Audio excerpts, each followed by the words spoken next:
Bom, gente, agora nós vamos falar sobre os gêneros textuais do sistema artístico, tá? Nós sabemos que a arte tem um poder sobre o ser humano, né? Tem poder sobre o mundo em si, porque o mundo é movido pelo ser humano, né? Ou deveria ser, pelo menos. Então, a arte,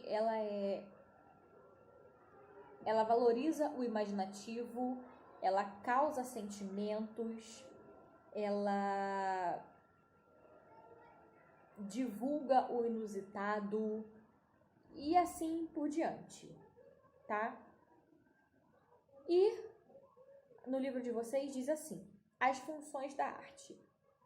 Pode-se estabelecer a existência de variadas funções para a arte, vinculadas aos objetivos intencionais ou não daqueles que criam os objetos artísticos. Função estética. Na realidade, essa é a função primordial e estará sempre em maior ou menor escala, como componente de todas as demais. O artista procura o belo, que não se pretende conceituar em detalhes. A visão clássica do belo, por exemplo, convida a pensar em ordem, equilíbrio, objetividade, harmonia, mas visto pela estética romântica já conteria o ideário das hipérboles e o primardo da subjetividade. De qualquer forma, o artista coloca, na beleza a sua sensibilidade, criatividade e serviço de uma expressão singular que ele persegue incessantemente. Função pedagógica da arte.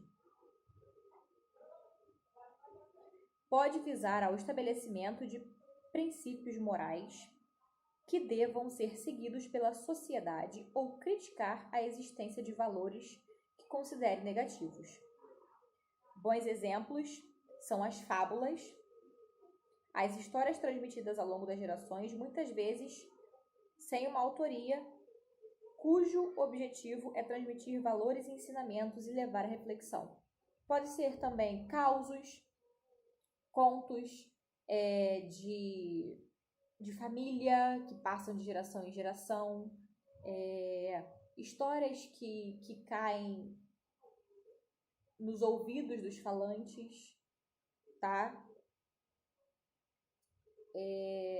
Contos folclóricos, por exemplo, também, tá? E assim por diante. A função lúdica. A arte pode ser produzida com finalidade primordial de entreter, provocar o deleite, de divertir receptores por meio de elementos de humor, e esse humor pode também ser utilizado como instrumento a serviço da reflexão e da conscientização. Então, muitas pessoas às vezes acham que o humorista está ali só para fazer o povo rir.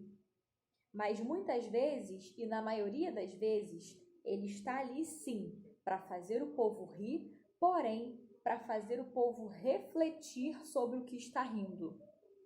Ele fala sério de um modo engraçado. Função catártica. A catarse é um termo de natureza filosófica que, grosso modo, significa purificação. Foi Aristóteles quem se referiu primeiro a ela com o efeito gerado pela manifestação artística ao representar a realidade e provocar uma depuração de sentimentos ruins, uma sensação de liberdade psíquica que o ser humano vivencia ao superar um trauma referente ao medo, à opressão e outros. O receptor é posto em confronto com o mundo apresentado de forma diferente daquela que caracteriza o seu cotidiano, e é assim convidado a um processo de transformação momentânea ou permanente. A catarse nada mais é do que você sentir o que você está lendo, o que você está vendo, o que você está ouvindo, tá? De repente você pode sentir nojo de alguma coisa, mas um nojo tão grande que te dá ânsia de vômito. É você ver uma cena e se emocionar a ponto de você chorar. É você ler um livro e você ficar tão por dentro da história que parece que você vira um personagem da história, tá? E a função social, desde sempre a arte também tem servido como instrumento de denúncia dos aspectos negativos da realidade, engajando-se no processo de crítica a situações de injustiça, de repressão ou desigualdade social. Então, a arte também vai ter esse papel social, ok? Aí temos a literatura e os gêneros textuais. Conto, tá? Inserido na tipologia da narração, conto apresenta as seguintes características básicas. É uma narrativa em prosa, linear, curta, concisa e bem menor que um romance ou de que uma novela, e usualmente maior do que uma crônica. Por que nós dizemos que ele é em prosa? Porque ele não é escrito em versos, tá? Ele é escrito em linhas corridas, por isso em prosa.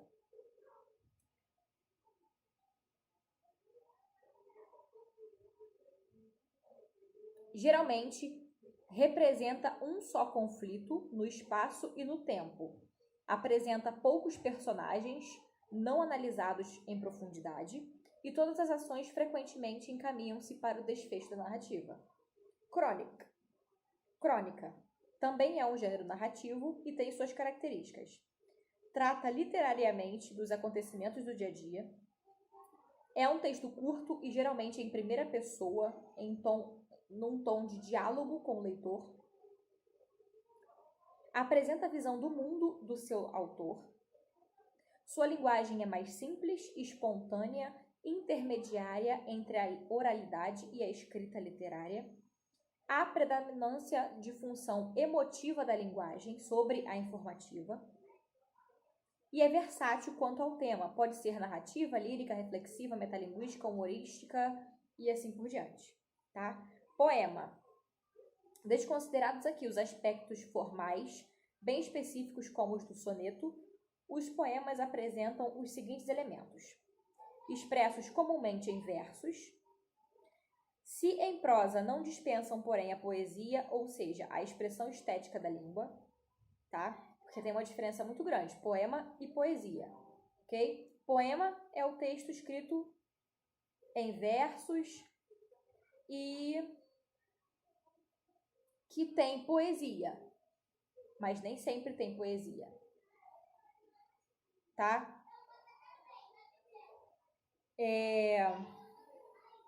Também, de modo facultativo, podem fazer parte das suas estruturas a estrofe, a rima e a métrica. Neles está presente o ritmo, que ocorre pela repetição razoavelmente regular, e a intensidade na poesia. Ok? Então é isso. Beijinho. Tchau.